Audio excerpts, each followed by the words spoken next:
Hello, Instagram, LinkedIn, YouTube, wherever you are. Welcome to another Tuesday Talk and happy festive season. I know this is a time of year that everyone thinks, okay, what am I going to do in 2025? What's going to be my resolutions? And a lot of good stuff about planning and thinking about next step. So today's conversation is going to be a simple one about two questions or setups that you can have to quieten your mind so you can actually come up with new, bold plans.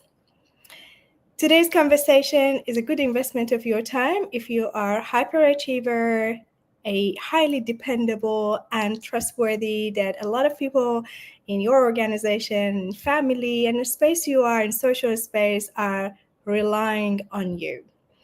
And let's get into it. First question that I want you to think about and set up before you start planning your 2025 to quieten your mind is that to start with the concept of what would I do if people that are under my care and supervision and guidance are fully taken care of. What would I do if people that I love and I care about are fully taken care of? Not that they are not my responsibility, no. Their needs are met, they are taken care of, they are safe, they are provided, everything is okay for the period of this exercise that I am planning my next year or future years.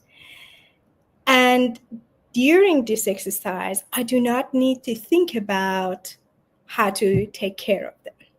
See, I work with a lot of senior managers, executives that they have a lot of people are dependent on them, a lot of people that they are under their care. So they can't just come up with a bold plan that tomorrow I'm going to be doing this, or next year we're going to move to another country, or any of that. Because of that, they won't be able to make a lot of decisions because the current state doesn't allow them to make a sudden movement or change or make a significant different decision. When you are in a space of contemplation and exploration, at this stage, you don't want to look at what are the constraints or current commitments are. You want to see what is possible. We are not in a planning phase. We are not in execution mode. We want to see what is it that we really want to do. And I invite you to make a distinction between what you really want to do and what you will immediately do in the next quarter, 6 months, or a year. By starting with this question, what would I do if people that I love and are under my care and supervision are safe? You allow your mind to turn off the execution mode, turn off the risk mitigation, your chief risk officer responsibilities, and just look at what is it that you really want to be doing. And this is a little bit deeper than, oh, what would you do if money is not an issue? Or what would you do if you have a day in your life? Because one day left in your life.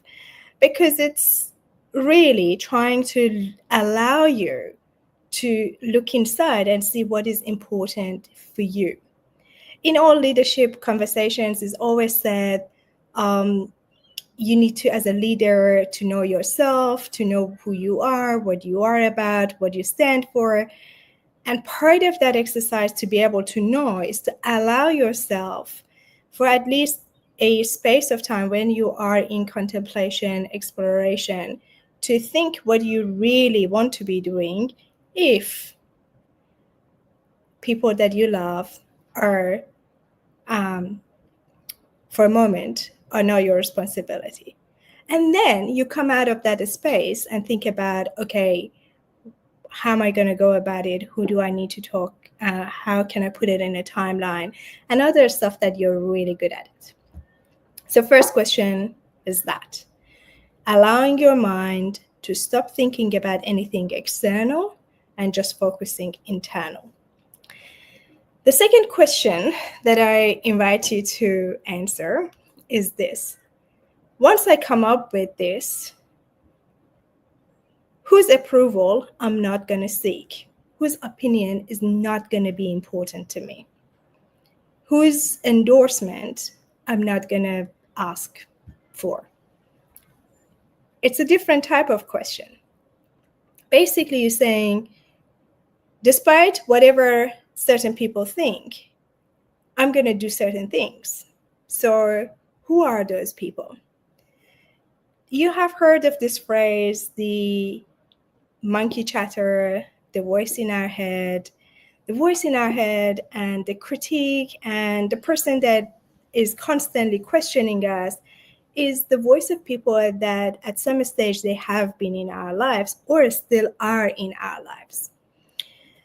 With the second question, whose opinion I'm not going to see, whose opinion or endorsement I'm not going to pay attention to, you will actively try to find out where the voice is coming from, who might say something, and you will stop it before it becomes a barrier to you deciding what you want to do.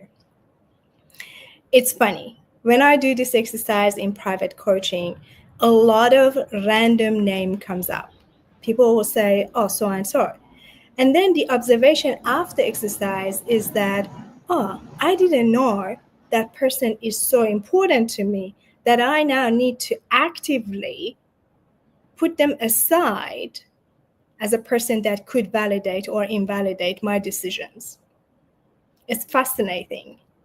We don't know who is in the back of our mind that we subconsciously consider their opinion of our decisions and our movements. So with that, with this exercise, with this question, you again create a safer space for yourself to look at, okay, I know so-and-so might say something, but you know what? I'm going to do this. Or I'm going to decide that, but some people might not accept it, or I need to explain it, or I need to justify it, whatever that is for you. With this reverse exercise, you will be able to allow yourself to come up with potentially new ideas, new plans, new things that you want to place on your 25 and beyond.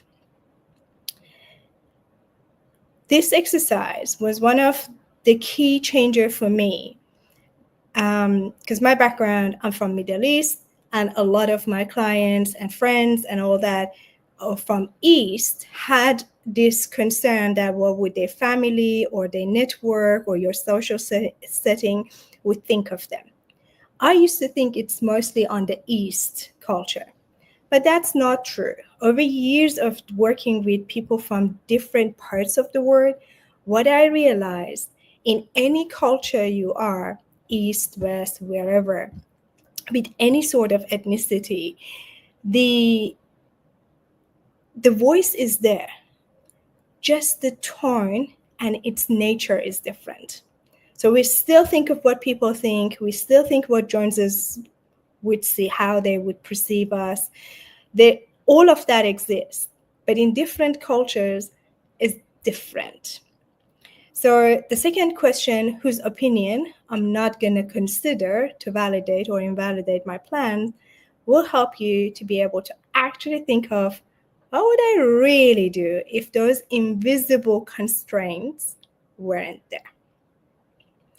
All right, my friend, this is all I have prepared for you today. I hope you enjoy your festive season. I definitely will be online on Tuesdays with probably different topics that they are more topical and current affair of New Year's and holiday season. And I will see you next week, same time, same place, and obviously a different topic. Have a good time. Happy holidays. Bye.